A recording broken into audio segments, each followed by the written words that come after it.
Hello everyone, welcome back to another Warframe video.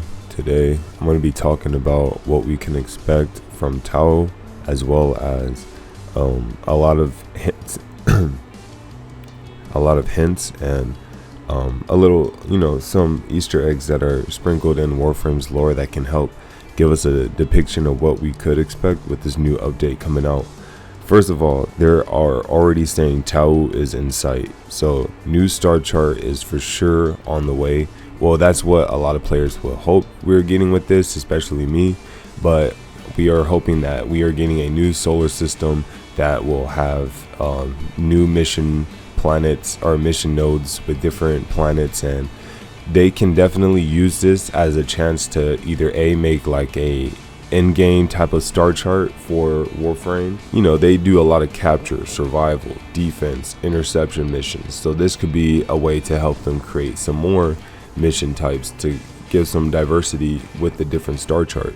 We kind of technically already have a different star chart, but it's the same thing. We have the regular star chart, you have the Steel Path star chart, then you got the Railjack, and I don't know if Railjack has Steel Path as well, but basically it'll be like a third map like that. This can be so exciting for Warframe because they can make these sentient creatures or whatever factions that live in this new solar system a lot more stronger.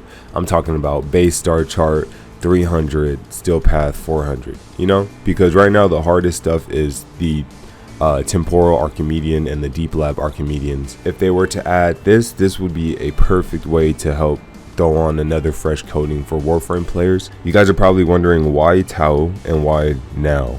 So earlier they did ask us a question like, what do you think is next for Warframe? And I personally think that DE probably wants to know what the community wants, so they kind of move with that. Because if you think about it, when we got the new island with the Isle Weavers, Rebecca said that if players wanted it enough, that they would not close the doors on adding the other islands to Deviri.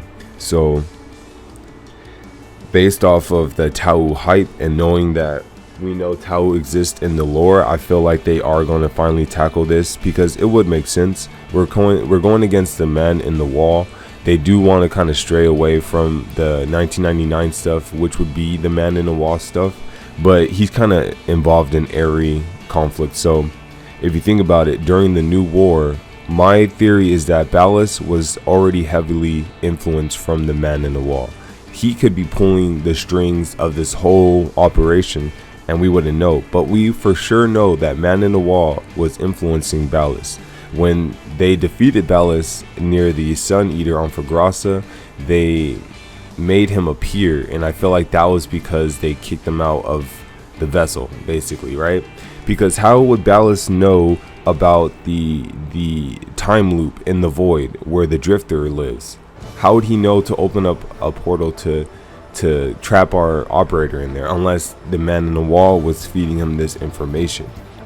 So the reason why I feel like the man in the wall wanted to go to Tau is because one of his weaknesses are there, maybe two of them, but Albert has been trying to figure out the weaknesses to the man in the wall, to rewrite what he have done, to fix what he has caused. He let this void creature, the creature that exists between the boundaries of all realities in this Warframe universe, is now free and able to just cause chaos in our timeline. So he needs to figure out how to get rid of this thing, or at least trap it, because it is considered an entity, god level type of creature. Is because if you think about it, Albert has been studying elements, right? There's a lot of alchemy missions where we're fusing elements together. It gets deep into it where like elements can help explain the building blocks of reality. So it could have been how he was able to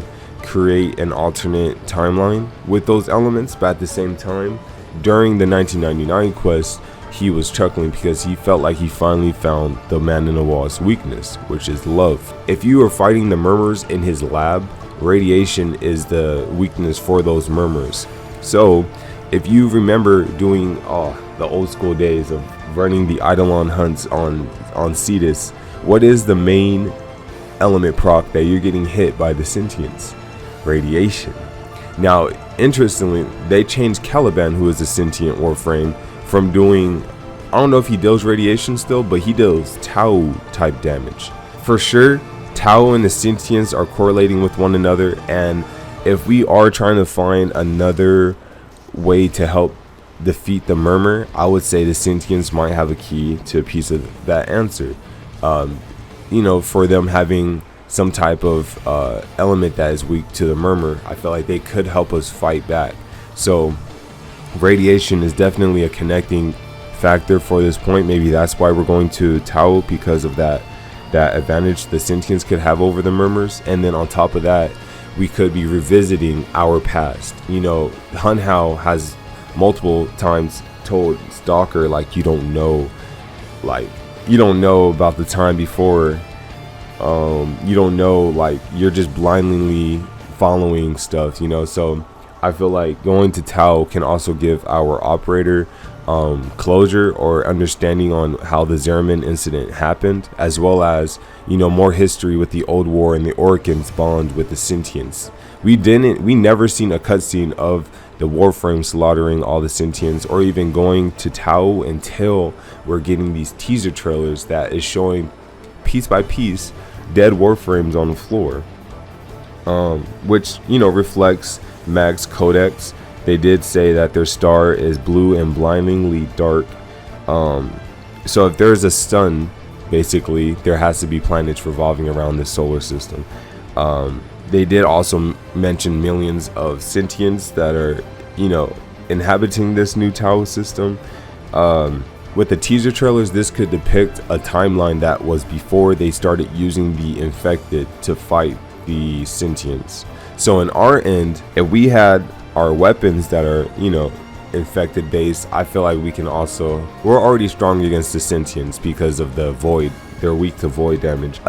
Interestingly, in Mag's description, there was like descriptions of a new Warframe. I never heard of a Warframe other than Jade to have wings. So hearing this depiction of a creature saving this Grineer during Mag's Codex, they talked about a new Warframe that instantly grew many wings and was able to just dip.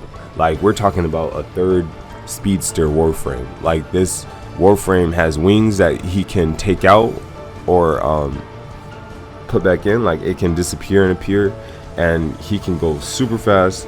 He does have some type of void shield that can help him, protect him from damage, and he has like an outstretched metal hand that allowed him to pull in some ancient shapes, which I don't know if it was like a form change that he was taking. But the crazy thing is that after the shapes were being summoned, it created like a blade. So I don't know if that's the Warframe's exalted weapon, but with this description, this could be what that Warframe is going to be like, right? The long stretched hand could be like the description of the Warframe representing Orican, like it could be an Orican based Warframe, you know what I'm saying? Because we got Bombacine, we got Valis, we got all the Oricans with that aesthetic going on. So it's it's interesting to know a Warframe with that same concept. But to get the Tau, we either have two options. We have our Railjack. You have Yanta saying that she can make the jump. So I don't know if she's referencing the Zeramin ship, or she's saying we can do it with the Railjack and we bypass some protocols. And for Grasa, I don't know, we can revive this sentient mothership because it is capable of eating the sun. That would allow us to make that jump. I don't know if we're going to use Grasa, because does it require it to eat the entire sun, or does it require just some sun energy? Because I don't see us destroying our solar system just to go to another one. So maybe in a sense we are going to revive Grasa. This is the mother of all sentience, so Hun Hao's baby mama. So I'm curious to see if we are going to get any lore relating to her, as well as secrets that she can know if she does come alive, and will we use her to get to this new star chart. It's going to be interesting to know what the dynamic is in Tau. I don't know if the sentients are okay with us, because Hun Hao and the Stalker is cool. I don't know if Hun Hao told people back then on his other island, like, hey, like, don't mess with the operator, So there could be some good sentient factions that we are going to be introduced, but at the same time, for enemies, I do see like even the liches, like sentient liches, I can see them using the concept of sentients that don't F with us at all. Like they don't like the Orkin, they still hold on to the grudge, they kind of just want to be ISO'd. So I feel like that's where the enemies can come from, people influenced from that ideology. Oh yeah, and I forgot, you know how I talked about radiation, right? We needed radiation. Sentients had radiation on Cetus. Radiation is the murmur's weakness in Albert's lab. Oh yeah, in 1999, Albert tried to have the nuke go off, right? He needed enough power that would allow them to at least make the jump or fight the man in the wall. And it's just ironic and like coincidental that they needed that nuke, which nuke causes radiation, you know, against the man in the wall. So I don't know if this is like, I feel like radiation and love definitely has something that ties in with the man in the wall's weakness. It is a very crazy like roundabout thing, because Tau helping to fight the indifference would be a whole like dang, the sentients were creatures created by the Orkin to not have feelings, but then eventually they were able to gain these feelings and even sentience like love and understanding, like passion and stuff. So it's like, it's kind of ironic that beings like the Orkin that doesn't have love and stuff like this, or don't value love, have creatures that ended up holding that value and keeping that value. So it's like, and it comes back around, because if love is the weakness to the man on the wall, the Orkins wouldn't be the answer. It would be either our operator or people that probably know how to love. And that's what the man in the wall is probably, you know, with his childlike nature, that's probably why it would be his weakness. Yeah, you know, they Orkin try to recreate human clones like the Grineer, right? But in the sense, they lost their own humanity, while the Grineer gained more humanity than the Orkin. So it's like, I can see how it's crazy to see how all of these things are coming back at the Orkin, when the answer was right in front of their faces the whole time. That's pretty much it. That's like, I don't think we're gonna get super deep into Tau, but if they could, that would be legit the biggest update and the greatest ambition that this company has ever done, to create another star chart with different biomes and nodes and mission types. Is a lot. And then we can be seeing, like, you know how later on we got Cetus open world, we got Venus open world, so we could be getting that, like just creating the roadblock ahead for us for this new star chart. If you look at the teaser trailers, one more thing before I ended this video is that interestingly is that a lot of these dead Warframes are primes. Why are they showing us prime Warframes? Are they saying that prime Warframes are no longer the pinnacle of strength? Prime Warframes are no longer like reliable when it comes down to the Tau system. You know, you look at primes as the upgrade, the Super Saiyan form of the vanilla based Warframe, and if they're showing a bunch of these primes just kind of dead, are we getting a new form for our Warframes? I know we have prototype Warframes, but I'm talking about a new form like Prime 2. Like, are we able to, is this hinting that we could, you know, okay, look, I was thinking of Umbra. I'm not going to say it's Umbra Warframes, but just so you guys can have like a concept of what I'm trying to explain, let's just say Umbra for right now. You can replace Umbra with something else. Whatever it is, I can see them doing, because for one, Umbra mods help us fight against the sentients. The Drifter in the teaser com picture, or the operator, is holding the moon, which is where the Umbra Excalibur was discovered, you know, where Ballast was hiding and stuff. And so is it referencing the Umbra section of the story with that picture? And then on top of that, are we going to need other Umbra Warframes in order to fight these sentients? And are these Umbra Warframes going to finally be able to get to level 40 as well as level 4 abilities to help with this crazy power scale? I can imagine like you can only access level 40 Warframes once you get to the Tau star chart, which would be a very good incentive, and it would create like, oh my god, it would create crazy builds with that.